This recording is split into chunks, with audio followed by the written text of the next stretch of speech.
Hi అండి అందరికీ.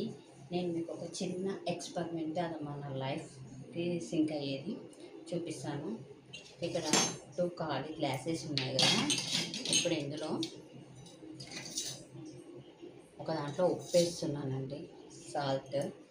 Next ఒక గ్లాస్లోనేమో కలర్, ఇది ఏమంటారు, జిలేబీ కలర్ అంటారు కదా, హల్వాలో వేసుకునేది, ఆ కలర్ వేసాను. ఓకే, ఇప్పుడు నేను రెండిట్లలో పాలు పోసి చూపిస్తానండి.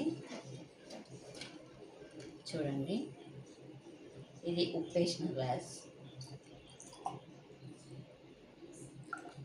ఓకే, నెక్స్ట్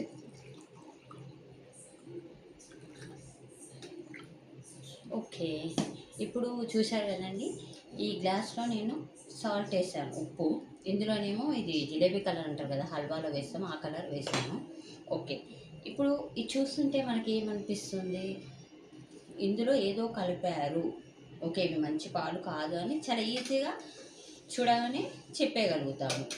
ఇప్పుడు ఇది ఎవరికైనా ఇచ్చి తాగమంటే ఎవరైనా మన వాళ్ళే కదా అని పాలు తాగేస్తారు. ఇప్పుడు నేను మా అమ్మకో ఇంకెవరికో నా ఫ్రెండ్స్కి ఇస్తే సుజాత మోసం చేస్తుందని ఏం అనుకోరు, ఈ పాలు తాగేస్తారు. అప్పుడు ఏం తెలుస్తుంది, తాగిన తర్వాతే అందులో ఉప్పు ఉంది, పాలు మంచివి కాదు అని తెలుస్తుంది. ఓకేనా, అంటే ఇది ఎక్స్పీరియన్స్ చేస్తే తెలుస్తుంది.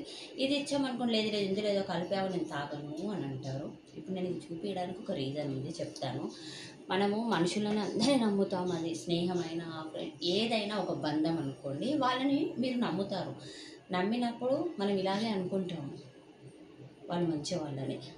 ఒకవేళ వాళ్ళు ముందే మనకు చెడ్డవాళ్ళు అని వాళ్ళు నటించలేదు అనుకోండి, వీడు చెడ్డోడు వాళ్ళ దగ్గర పోవడానికి కూడా జాగ్రత్త పడతారు. అంటే పాలలో ఏదో కల్పించని మనం జాగ్రత్త పడతాం కదా, అలాగే నిజంగా వాస్తవంగా నటించని వాడు అయితే ఒక్క ముక్కలో నేను చెప్పాలనుకున్నది ఏంటి అంటే, నటించని వాడు వీడు మూర్ఖుడు, వీడు నటించలేదు, ఎందుకంటే వీడు నటించడం రాదు కానీ భయపడుతూ వీడు మూర్ఖుడు అన్నప్పుడు మనం జాగ్రత్త పడతాం, మూర్ఖుడి దగ్గరికి వెళ్ళము. ఓకే, కానీ ఇక్కడ వచ్చిన ప్రాబ్లం ఏంటంటే, నటించే బంధాలతోని ప్రాబ్లం. మన డబ్బు చూసో, మన ఇన్ఫ్లుయెన్స్ చూసో నటించే బంధాలు ఉంటారు. వాళ్ళు నటిస్తున్నారని వాళ్ళకి తెలుసు, మనకు తెలియదు, ఎంతో అటాచ్మెంట్ పెంచుకుంటాం. కానీ లాస్ట్కి ఈ పాలు తాగిన తర్వాత టేస్ట్ తెలిసినట్టే వాళ్ళ గుణం కొన్ని రోజుల్లో తెలిసిపోతుంది, వాళ్ళు చేసిన మోసాలు బయటపడతాయి. అప్పుడు నిజంగా అసహ్యం రావాలి, కానీ రాదు మనకి, ఎందుకంటే నటించేది వాళ్ళు, మనం కాదు. అసహ్యం కాదు, విపరీతమైన బాధ. అయినా వాళ్ళ మంచినే కోరుకుంటాం, ఇంకా వాళ్ళకి ఏదో చేద్దాము అని, ఇంకా చాలా చాలా చేస్తే మారుతారేమో అని కూడా కొంతవరకు ఆలోచిస్తాము, కానీ అది కొంతవరకే ఆలోచిస్తాము. ఇది నేను ఎందుకు చెప్తున్నానంటే అర్థం చేసుకోండి, పాలు తాగినా తాగకపోయినా ఆ పాలలో కలిసింది మనకు తెలియనట్టే. మనుషుల గురించి కూడా తెలుసుకోవడం కష్టమే, బట్ కొంచెం తెలివిగా